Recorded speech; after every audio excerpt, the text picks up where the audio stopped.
Chased on the train tracks. I live in Estonia, a country that is not the safest place on earth, but it's no South Africa. These days, the crime rates are falling, but this story takes place in Soviet times. This didn't happen to me, but a family member. I didn't even exist yet. Soviet times were pretty difficult. Huge lines for food, no free speech, poverty. This all generates crime and much more. This happened in northern Estonia, near the capital. You see, this family member was partying in Tallinn and decided to go home. She lived in Kila, a small town near Tallinn. It was a couple of train stops to Kila, but she was tired and fell asleep on the train. She went 2 stops past her stop and woke up, in a stop for another town called Baldiski. You see, in Soviet times, a lot of migrants were forced into Estonia proper to colonize it with Russians, Caucasians, Kazakhs, and all sorts of other nationalities. This made tensions arise.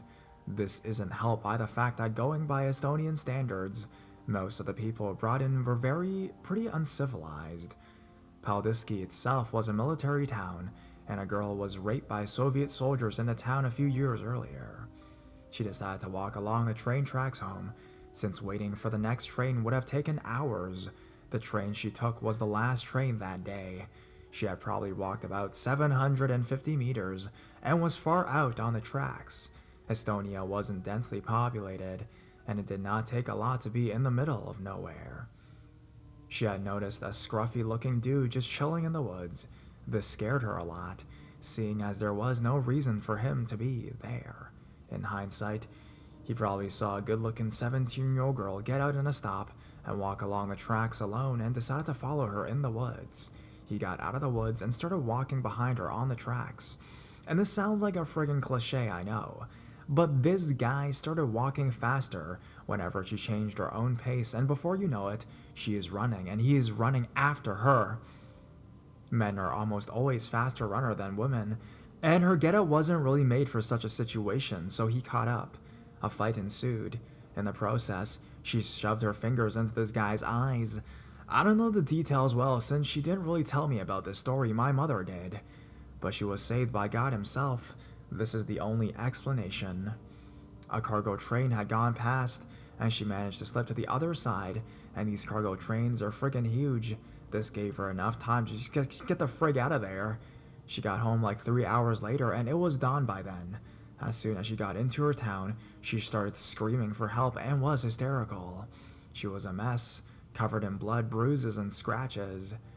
This story had a happy end, but had that train not been there at the right time, I am certain that this would have been another rape and murder, another body found in the woods, another unsolved crime, and another broken family.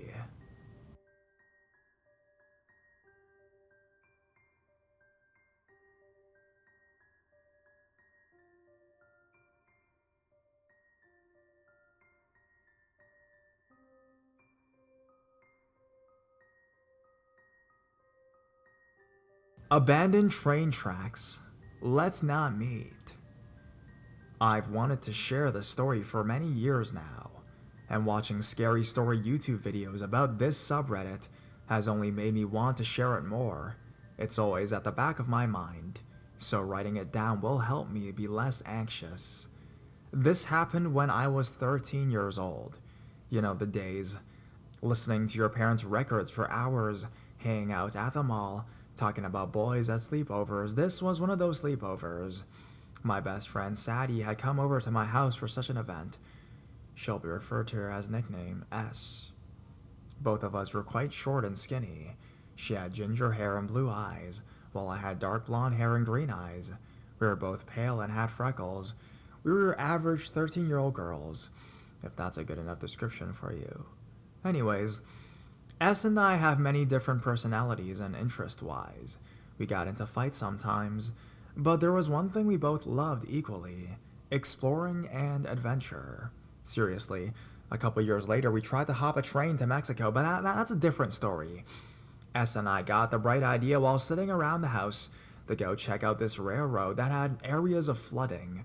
We planned to just be friggin' around, catching frogs and snakes, climbing trees and haystacks, something most kids would end up doing in a dreary and desperate town like ours, and most American Midwestern towns. It wasn't small enough for everybody to know everybody, but it wasn't any LA, so yeah, basically, we were in serious need of something exciting to happen. So, we ride to the tracks on our bikes near miles of cornfields and a medium-sized gathering of trees which lined the tracks. It was summertime, so we had quite a bit of sunlight left in late afternoon. We did what we planned in the small lake of water, but both of us wanted more than a few snake bites and turtles to pick up and examine, so we both get the bright idea to follow the tracks. I'd never been down there before, and eventually we'll realize that we shouldn't have even thought about it. But we were young and stupid, and did it anyways. As we go down, not much happens. We pass a few industrial areas, see some deer, but eventually we come to a bridge in the distance. It was clearly active, cars rode on it, so I didn't have many worries. It was more open, so that put me at ease a little bit.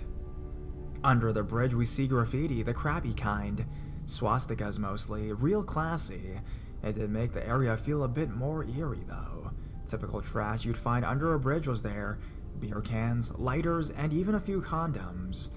Where we were was coming into view, the infamous downtown, the only place in this non-escapable town that was moderately interesting. We crossed an ancient bridge that stretched over into a river to lead to downtown. I was eccentric to find a route in which I could easily escape there. We messed around for a while, throwing rocks into the river below and taking pictures of the scenery with my cheap camera. It was dark when we decided to go back to the tracks. It was your ordinary day with us, really, and we turned around to go back the way we came. Big fucking mistake. The tracks were abandoned, but trains were the least of our problems. We ended up taking a wrong turn, I know, right? But everything looked the same, and coming back from the bridges, these tracks looked like the ones we came from. Perspective's a bitch, like idiots. We kept down it. I'm kind of a scaredy cat, so S was in front of me the entire time. We came across a couple of tents in the trees, many tents actually. Weird. I don't remember walking past these, I said. Immediately I knew it was a dangerous situation, but S was intrigued, so I tagged along still. The tent that was nearest to us looked raggedy, so I thought they were abandoned. And like complete morons, instead of realizing we went the wrong way and going back, we go to check it out. Flies were very prominent, and it sure didn't smell pleasant. Then I saw this guy, a little ways off, sitting with what seemed to be another man, possibly with even more tats. It was either a homeless camp or a group of hunters camping in an illegal place to hunt. But I was shy and knew that homeless people, at least in our town, weren't really the nicest of individuals. And at this point, I wanted to be anywhere but there. I whispered, screamed to S that we'd taken the wrong way, and we turned around immediately, and I wish it had ended there. As we were walking back, we hear a rustling in the trees. It scared me shitless, but I assumed it was a deer. More walking, I hear it again. We both look back, and there he was!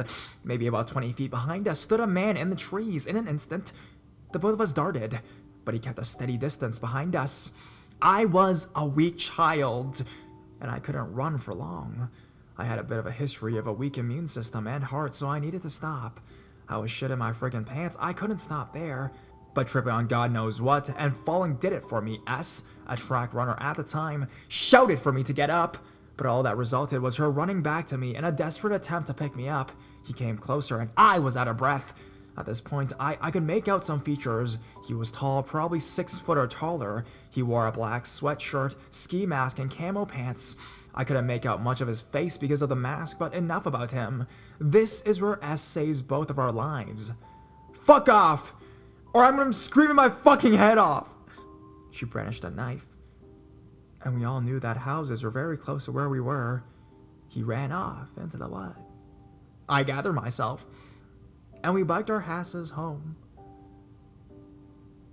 I never told my parents about what happened. And I never went back to those tracks. S, if you're somehow reading this, thank you. Thank you so much. I love you, man. Because of your quick thinking and courageousness, we could have very well been dead. And to that asshole who ran after us, let us please not meet.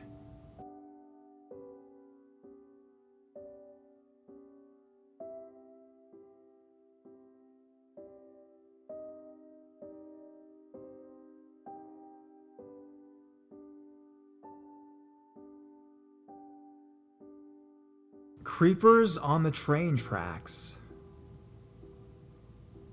Alright, so besides apologizing in advance for my bad spelling and grammar, this happened when I was 13 years old. And a pretty clueless 13-year-old at that. So there were plenty of bad judgments on my part. Fair warning, there is also a bit of backstory before the actual encounter. Feel free to skip it. I just thought it was important to explain why I was walking along train tracks at 1 a.m. The night this happened, I had a friend over earlier in the day. Now this friend had a complicated home life and was going through some things. I was worried about her and she needed someone to talk to, as we ended up hanging out and talking way later than expected. My friend wasn't planning to spend the night, and she had plans in the morning, but her caregivers didn't drive that late at night, and my parents were not in any condition to drive. No big deal. We lived at opposite ends of a small village, so we figured we'd just walk like we did a lot of the time. As it was so late, my parents protested, but they were in no condition to drive, so they said to walk my friend halfway to her house and come straight home. Still being worried for my friend, I ignored what my parents told me and walked my friend all the way to her house and told her I'd message her on MSN when I got home. I wanted to shave some time off my walk home so my parents wouldn't know I disobeyed them and I wouldn't have to lie about why I was so late. So I took a shortcut by following the train tracks through the woods area instead of the main road that went around it. Big mistake. The encounter. Now, the part anyone reading this has been waiting for. It was about 1 a.m. when I started my shortcut home along the train tracks, still thinking about my friend and what lie I was going to tell my parents if they confronted me about being late home. I didn't notice the two guys walking along the track towards me until one of them said hello. I mumbled hi and continued walking along the tracks towards them. These guys looked to be in their late 30s and early 40s. Both of them were bigger guys, had darker hair, and were clearly drunk.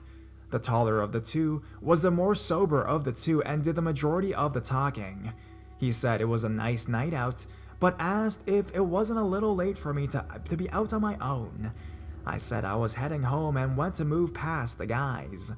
The taller of the two blocked my path and asked me where I lived, and his friend slurred something about the weather. Being nervous but not really frightened yet, I said I lived on a different, closer street than I actually did, and went to move past him. He blocked my path and said I was pretty. I was tall for my age and looked older than I was. I mumbled thank you, excuse me, and went to move past him. I bumped into the shorter guy, and he slurred something about wanting to party. The taller one said I should come with them, that they would make sure I got home safe, and we could all party before they took me home. I declined, pushed past the guys, and continued. I wanted to continue walking. At this point, the guys followed me. Well, the taller one did. The other guy was likely just following his friend. The taller one got insistent, saying things like, "No girl out this late doesn't like to party, and that bad things happen to girls walking alone." He said the last part with a terrifying smile. I declined again, and I started to walk faster. The taller guy was matching my speed and grabbed my butt and said just because I had a nice ass doesn't mean I should act like one. I jumped, turned around, and said my dad would be worried. looking for me or leave me alone or I tell my dad about him. The taller guy went to touch me again. I moved away and started walking again even quicker. The taller guy laughed and said, "If you're hit by a train, no one's going to be able to tell what happened to you before." I guess the fight or flight response kicked in at this point, because without thinking, I turned and pushed the taller guy as hard as I could. Not a smart move since they were drunk. He stumbled and fell on his ass, and I sprinted down the tracks and then ran into the woods and hid. I heard the shorter guy laugh and the taller guy cursing. They must have tried to follow me, as I was sure I heard them stumbling in the woods further down from where I was hiding at the point. Before one of them, I think the taller one, swore, and I'm assuming they left to go back to wherever the hell they were going before they saw me. When I was sure that they were gone, and I could run all out again if I had to, I made my way home by going out of the woods and getting onto the main road. When I finally got home, far later than if I had taken the main road, both my parents were passed out, and apparently had been for some time. They never asked me about being late, and I thought the whole thing was my fault for taking such a stupid shortcut in the first place, so I never told them what happened that night.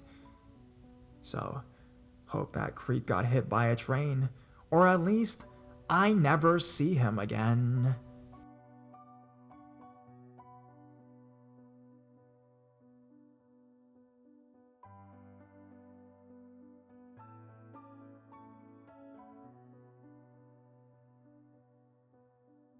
Childhood friend or stalker, either way, let's not meet. I'm generally new to Reddit, but I've been following Let's Not Meet for months now, and just dying, not really, to share some of my experiences, so I finally caved and made an account. So here's my story. A little prelude. This is not one of the scariest things to have happened to me. I grew up in the South Bronx, not really the best area, so obviously, I've had quite a few moments growing up that really weren't that good. But the tales of risky encounters with junkies and creeps are for another day. I am street smart now, but back then not so much. So, this particular story strangely begins in 5th grade, although the scary part doesn't come in until literally years later. I was 10 years old, pudgy, dorky, and painfully shy, understandably so. I'd just been transferred into regular classes, as I had spent my previous year in bilingual education. When you spend most of your time speaking in Spanish and only having Hispanic friends, it's jarring to suddenly be placed out of your comfort zone. All of my old friends were still together, and suddenly, I couldn't hang out with them as my lunch table, room number, and assigned area for recess were completely different. I was alone, completely and utterly friendless, until 2 girls from my new class suddenly befriended me and took me under their wings. Olive was super nice. I regret not keeping in touch with her once I went on to middle school. She came from a really bad background, but then again, most of us did too. But she was always smiling and willing to explain things I didn't understand. Grace was nice, but really snarky at times, even to Olive, who was her best friend forever. She would call both Olive and I poor for not having a cell phone. Although hello, this was the early 2000s. Cell phones still weren't that common with the youngins, or ugly as a weird endearment. She would let loose some maniacal laughter when she thought something was funny, grasping her purple glasses so her face to do a full body wiggle. These would often make me and Olive giggle because it seemed so fake, like a show she did to make us laugh. Looking back on it now, it should have been a sign she wasn't a really sane person. But the friendship persisted. This all came to a weird impasse when one day Olive stopped showing up to school. Grace and her were in an on-off stage where one day they were best friends and other times couldn't be in the same room and hated each other. I was always in the middle of these fights and was often told to pick a side. And this week, of no Olive, Grace and I were playing tag during recess. Grace was chasing me, and I was momentarily distracted because I finally saw my group of old friends from my previous years. I yelled a quick timeout, and looking at it now, I feel like I should have heard me, but she continued running straight at me. Suddenly she tackled me on the floor, and this is where my memory gets a bit foggy, because a floor made out of pure concrete and gravel plus no time to brace myself equals bad stuff. I remember not moving for a while, and a school aide pushing Grace out of the way to lift me up as I started to sob and babble in Spanish wanting my mom. The next thing I know, my grandmother, who barely speaks a lick of English, was rushing into the nurse's room yelling that one should never put a packet of ice on a head would. What the nurse did to stop the blood, I guess. And crying because the back of my shirt was streaked with said blood. It apparently looked a lot worse than it was, but at the time, this was some serious shit, so I was sent on my way with my grandmother to the emergency room. Questions were thrown at me by my frantic parents when they were told by my grandmother where I was. Who did this to you? Are you being bullied? Don't be scared, no one will be mad. Tell us who it was. They'll get expelled. But in my tiny child brain, Grace was my friend. She didn't mean anything. It was an accident. And so nothing was done. I went back to school. Grace said sorry and warned me to pay more attention next time we were playing together. Olive eventually came back, and 5th grade eventually came to a close. We graduated, went to the same middle school, but I was again separated as I was placed into gifted and talented rather than general ed. I thought myself a little genius, but I really just had a weird form of tiger dad I was scared of displeasing. Middle school was a rough time for me. I was an emo kid. I was basically at the end of the nerdy totem pole. I was weird, but I made good friends, many of whom I lost when I decided I wanted out of the Bronx for high school. One girl in particular was named Michelle, who was such a cool girl but also really messed up.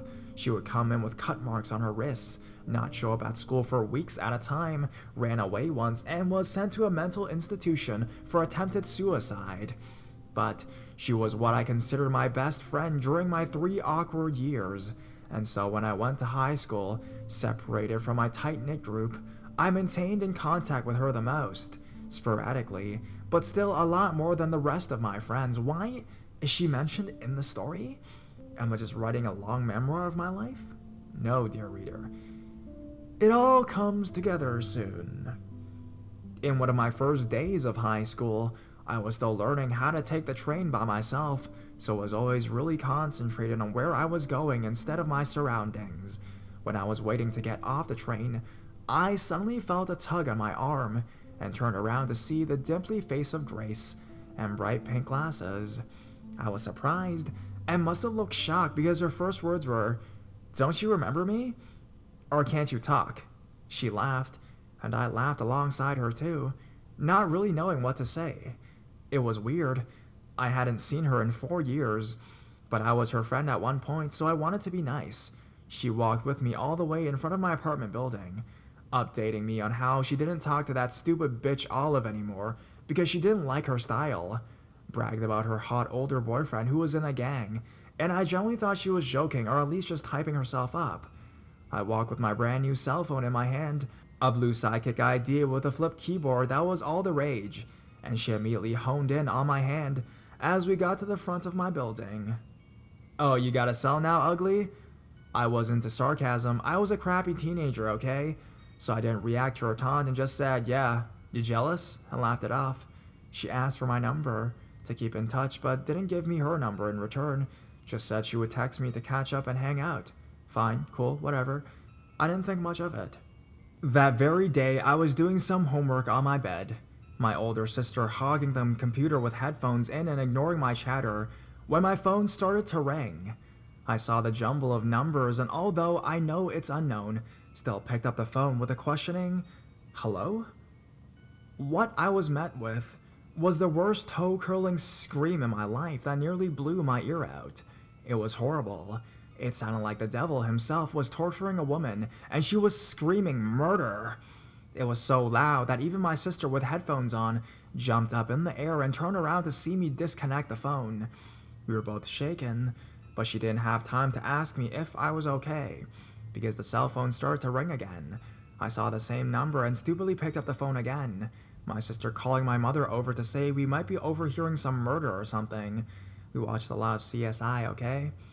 The call connected, and I put on my bravest voice, "Who is this?" The voice on the other end sounded super high-pitched and just giggled for a while, like I was making the funniest joke. Hey, it's you, right? The voice said my name. Yeah, why are you calling me? I responded. I know where you live. It sing-songed at me. So? I was filled with false bravado. Who are you? You go to this school and you take the train at this stop. It just continued to sound really high-pitched, almost screechy. And what is the point? I was so sarcastic. Everyone in my family was in the room at this point. Tomorrow morning. The voice suddenly went from really high-pitched and giggly sing-song to raw throat scream I heard in the first call. I'm going to fucking push you into the train tracks and kill you. If you don't die, I'll find you until you die, you stupid bitch. Why don't you die? My father grabbed the phone from my hand. Who the fuck are you? I'm calling the police. If you touch my daughter, I'm going to... He didn't get to finish because the call suddenly disconnected. He took my phone and immediately took it to the precinct we lived nearby. Nothing could be done. I didn't know who called me, and my life wasn't in real danger, so what could be done? A police officer was already stationed to patrol that train station anyways. My father was assured I would be fine, and I was, really. But I lived in a constant state of fear in the early mornings when I would wake up to go to school. My parents actually started walking me to the train and picking me up, as if I was a child who needed their hand held, but I appreciated it nonetheless. A few months later, I got a text from a good old buddy Michelle saying, "Hey, do you know a girl named Grace?" I typed out an affirmative and asked how she knew her. What a weird coincidence, I thought. "She's fucking crazy," my friend texted back. "I'm transferring schools after this year, and I hope I never see her." I was honestly so confused. What did Michelle mean? She got into a fight a couple of days ago and literally tore this girl's ears off. The text came in.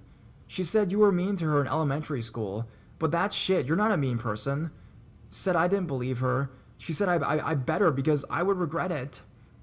It suddenly all clicked. The voice in the phone call. It definitely sounded like Grace's voice, if a demon had possessed her, or if she had just modified her voice. But why would she do that? I warned Michelle about what I thought she did to me, and she agreed it was probably her. But to this day, I can't possibly imagine what I must have done for her to do that. The police had written off as a big prank. A bad prank, really, but how did she even know Michelle was my friend to start to talk to her about how she knew me? It still boggles my mind. And I still refuse to stand near the edge of the platform to take the train because of that one phone call. So, and this incredibly long post, Grace. Let's never meet again. You scare the hell out of me.